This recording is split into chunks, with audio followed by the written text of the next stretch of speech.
दोस्तों सितंबर में फटाफट निपटाइए गार्डनिंग से रिलेटेड कुछ काम अपने सभी तरीके के परमानेंट फ्लावरिंग और फ्रूटिंग प्लांट्स में, ताकि उनकी समय से ग्रोथ हो जाए और नेक्स्ट सीजन में फ्लावरिंग और फ्रूटिंग भी अच्छे से करें। अगर उसमें से कुछ काम आपने कर लिए हैं तो कोई बात नहीं, लेकिन अगर नहीं करे हैं तो ये समय बेस्ट है उनको निपटाने का, ताकि 2 महीने अक्टूबर और नवंबर प्लांट को मिल जाए सफिशिएंट ग्रोथ करने में। इन कामों को करने के लिए कुछ कंडीशंस भी अप्लाइड है, जरा उन पर भी ध्यान दीजिएगा, नहीं तो कहेंगे कि मेरा फायदे की जगह नुकसान हो गया है। जो भी चीजें हम आपको बताएंगे ये सभी प्लांट्स में एक समान लागू नहीं होंगी, तो क्या आपको किस प्लांट में करना है किस में नहीं करना है ये भी हम आपको बताते चलेंगे, इसलिए वीडियो को कंप्लीट देखिएगा। मैं हूँ विजया और आप देख रहे हो विजयास क्रिएटिव गार्डन। तो सबसे पहले दोस्तों, अगर आपके जो परमानेंट फ्लावरिंग प्लांट्स हैं, फ्रूटिंग प्लांट्स हैं, उनने पूरी ग्रोथ कर ली है, आपने फ्रूट्स को हार्वेस्ट कर लिया है, तो अब जो है प्लांट्स की थोड़ी बहुत कटाई छटाई भी आप कर सकते हो, ताकि प्लांट में दोबारा से ग्रोथ चालू होए।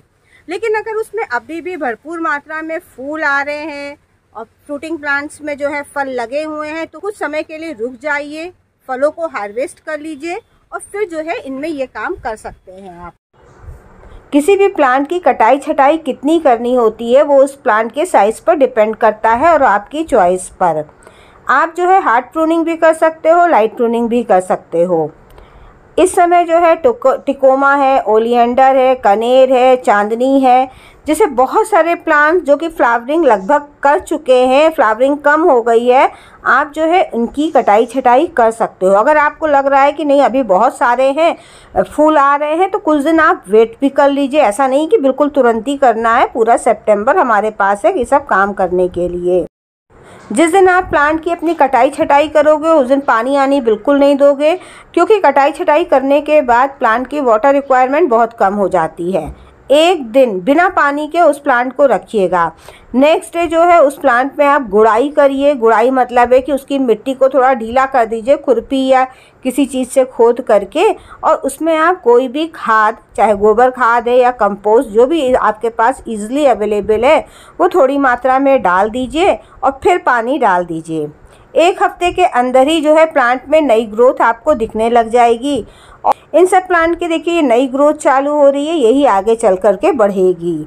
बहुत छोटा प्लांट है जैसे कि ये वाला प्लांट है, इसकी हम हार्ड प्रूनिंग नहीं कर सकते हैं, इसकी जो है पिंचिंग और लाइट प्रूनिंग होगी ताकि इसको प्रॉपर शेप दे दें। तो हर प्लांट में सेम रूल अप्लाई नहीं होता है, प्लांट के बनावट के हिसाब से अलग अलग रहता है। सितंबर में करने वाला दूसरा ज़रूरी काम दोस्तों ये है कि अगर आपका कोई प्लांट एक ही गमले में बहुत साल से लगा हुआ है और आपको लगता है कि पहले ये जितनी अच्छी फ्लावरिंग और फ्रूटिंग करता था उतनी अच्छी अब नहीं करता है, तो आप क्या करो कि उस प्लांट को उस गमले से निकाल करके एक साइज़ बड़े गमले में ट्रांसफ़र कर सकते हो। सपोज़ अगर आप ट्रांसफ़र भी नहीं करना चाहते, गमला भी नहीं है बड़े साइज़ का, तब आप क्या करो, तो ये है कि जो प्लांट लगा हुआ, देखिए लगे लगे प्लांट की जो मिट्टी है वो दबती चली जाती है, काफ़ी खाली हो जाती है। तो आप क्या करो कि उसको निकाल करके नीचे से दूसरी मिट्टी, नई मिट्टी बना करके, सॉइल मिक्स बना करके भर दीजिए और फिर से प्लांट लगा दीजिए। और देखिए बहुत ज़्यादा रूट प्रूनिंग वगैरह के चक्कर में इस समय मत पड़िएगा, क्योंकि अब की क्या हो रहा है, जिस प्लेस में हम लोग रहते हैं, प्रयागराज, इलाहाबाद और उसके आसपास जैसे बनारस है, कानपुर है, लखनऊ है, इन सब जगहों पर दोस्तों बारिश जो है ये ना के बराबर हो रही है और धूप भी बहुत तेज़ है। तो इसलिए जो है ज़बरदस्ती जड़ अड़ को मत काटिए, छोड़ दीजिए ऐसे ही, और नई मिट्टी जो है नीचे से भर दीजिए और फिर से प्लांट को एज इट इज़ ही उसमें लगा दीजिए। तो इससे जो है प्लांट का आपका कोई भी नुकसान नहीं होगा, क्योंकि जड़ें बिल्कुल डिस्टर्ब नहीं होंगी, तो प्लांट हेल्दी बना रहेगा। तो ये काम भी आप कर सकते हो, गमले वगैरह को चेंज कर सकते हो, प्लांट की रिपोर्टिंग कर सकते हो। हमने अपने इस प्लांट की जो है मिट्टी थोड़ी सी कम से कम 2-3 इंच की निकाल दी है, उसको दोबारा से ऐसे ही लगा दिया है पूरा रूट बॉल सहित ही।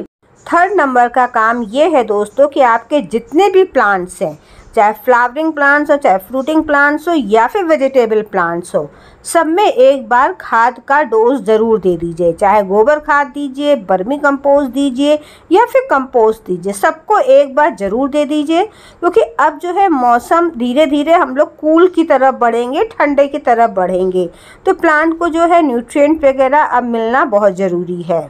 जब मौसम कूल रहता है तो मिट्टी के अंदर रहने वाले माइक्रोब्स जो हैं ज़्यादा सक्रिय हो जाते हैं और अपना काम तेज़ी से करते हैं, जिससे प्लांट की जो है ग्रोथ बढ़िया होती है। दोस्तों, अब जो बताने जा रहे हैं बहुत ज़रूरी काम है, इसको करने में बिल्कुल भी देरी मत करिएगा। वो कि जो विंटर की वेजिटेबल्स वाले प्लांट्स हैं उनको आप लगाना शुरू कर दीजिए। बैगन, टमाटर, मिर्चा, गोभी, मूली, गाजर, पालक, ये सब मतलब काफ़ी चीज़ें ग्रो हो जाती हैं। मैंने ऑलरेडी वीडियोस बना रखे हैं, तो आप उनको देखिए और फटाफट ग्रो करना शुरू करिए। सीड जो है अपने एरिया के लोकल मार्केट से ख़रीद के ले आइए, बहुत सस्ते में आपको सीड्स मिल जाएंगे। गमले में गार्डनिंग करते हो तो थोड़े बहुत 10-15 रुपए के सीड खरीद लाओगे, आपका काम चल जाएगा। तो आप उनको फटाफट बोना शुरू करिए ताकि समय से आपको हार्वेस्टिंग भी मिल जाएगी। बहुत ज़्यादा जब बारिश होगी तो कई बार जो है मेथी बहुत अच्छे से जमती नहीं है, जमती है तो ख़राब हो जाती है। और धनिया दोस्तों हम लोग के इलाके में तभी ग्रो होती है जब हल्का सा मौसम ठंडा होने लगता है। तो ये चीज़ हमने जो एक्सपीरियंस किया है ये आपके संग हम शेयर कर रहे हैं। पालक तो बहुत आसानी से ग्रो हो जाती है। मेरे ये देखिए पहले की भी पालक ग्रो हुई है, ये देखिए बढ़ने लग गई है। जबकि धनिया के भी बीज हमने डाले थे वो अभी जर्मिनेट नहीं हुए हैं। रेनी सीजन में लगाए हुए प्लांट्स इस समय बहुत ज़्यादा मैच्योर हो गए हैं। धूप बहुत तेज़ है इसलिए पत्तियां वगैरह बहुत जल्दी सूख रही हैं, पीली पड़ रही हैं। तो आप उनको निकाल करके एज अ ड्राई मटेरियल भी यूज़ कर सकते हो, कंपोस्टिंग में भी कर सकते हो। तो इसको आप सब निकाल लीजिए, नहीं तो ये बेवजह दूसरी प्रॉब्लम का कारण बन जाएगी। अगर आपके पास कंपोस्टिंग का कोई भी जुगाड़ नहीं है तो दोस्तों सिंपली आप एक छोटा गमला है तो उसको ले लीजिए, ड्रेनेज होल को कवर कर दीजिए, जैसे प्लांट लगाते समय कवर करते हो वैसे ही। और ये जो ग्रीन वेस्ट या ड्राई वेस्ट निकलता है पत्तियों का, इन सबको लेयर बिछा करके इसके ऊपर मिट्टी डालते रहिए और इस तरीके से आपकी बिना किसी एफर्ट के ही ये कंपोस्ट रेडी हो जाती है 2 महीने के अंदर। और आपको बिल्कुल भी सोचना नहीं पड़ता है कि कीड़े मकोड़े दिख रहे हैं, कि गंदगी दिख रही है, कुछ नहीं। जनरली हमने देखा है कि इस तरीके से जो गार्डन वेस्ट को डिकम्पोज करते हैं इसमें किसी भी तरीके की बदबू नहीं आती है। बस सबसे ऊपर जो है मिट्टी की लेयर थोड़ा सा मोटी कर दीजिएगा और इसके मॉइस्चर को मेंटेन रखिएगा। सपोज़ बारिश वगैरह होती है तो किसी भी चीज़ से इसको ढक सकते हैं ताकि बारिश का पानी बहुत ज़्यादा ना जाए। धीरे धीरे ये सभी मैटर जो है डिकम्पोज हो जाएगा तो आप इसी में थोड़ी और मिट्टी मिला करके कोई भी प्लांट अपना लगा सकते हो। इसके बाद जो नेक्स्ट आपकी पहले से बनी हुई कंपोस्ट है उसको भी थोड़ा सा उलट पलट के देख लीजिए। रेडी हो गई है तो आप उसको किसी भी बोरी वगैरह में भर करके रख सकते हो और नहीं तो उसका कोई भी प्लांट इनमें लगा दीजिए। दोस्तों नेक्स्ट काम ये है कि आप अभी भी कटिंग्स ग्रो कर सकते हो सितंबर में बहुत सारी। तो यहाँ पर जो है अभी जिसमें मैंने कंपोस्टिंग करी थी इसी में ऊपर 2-3 इंच की मिट्टी की लेयर डाल करके ये मैं इंडियन बोरेज, जिसको कि अजवाइन का पत्ता भी कहते हैं, ये वाला प्लांट लगा रहे हैं। इसमें जो है इस समय फ्लावर्स आते हैं और फ्लावर्स आते ही प्लांट बहुत लेगी सा हो जाता है, ख़राब होने लगता है। तो इसलिए बेटर यही है कि इसकी जो है कटिंग तुरंत ग्रो कर लीजिए। कुछ जो है फ्लावरिंग प्लांट्स के भी सीड्स ग्रो हो जाते हैं लेकिन वो हम ग्रो नहीं कर रहे हैं, इसलिए हम ज़्यादा आपको उसके बारे में बता नहीं सकते हैं। अब जो है बहुत व्यूअर फ्रेंड्स का पूछना था कि एडीनियम के बारे में, तो आप जो है एडीनियम की रिपोर्टिंग इस समय कर सकते हैं। अगर आपके इलाके में बारिश बिल्कुल नहीं हो रही है तो थोड़ी बहुत प्रूनिंग भी कर सकते हो, लेकिन प्रून करी हुई जगह पर कोई भी फंजीसाइड ज़रूर लगा देना ताकि अचानक अगर बारिश भी हो जाती है तो फंगस की प्रॉब्लम ना आए।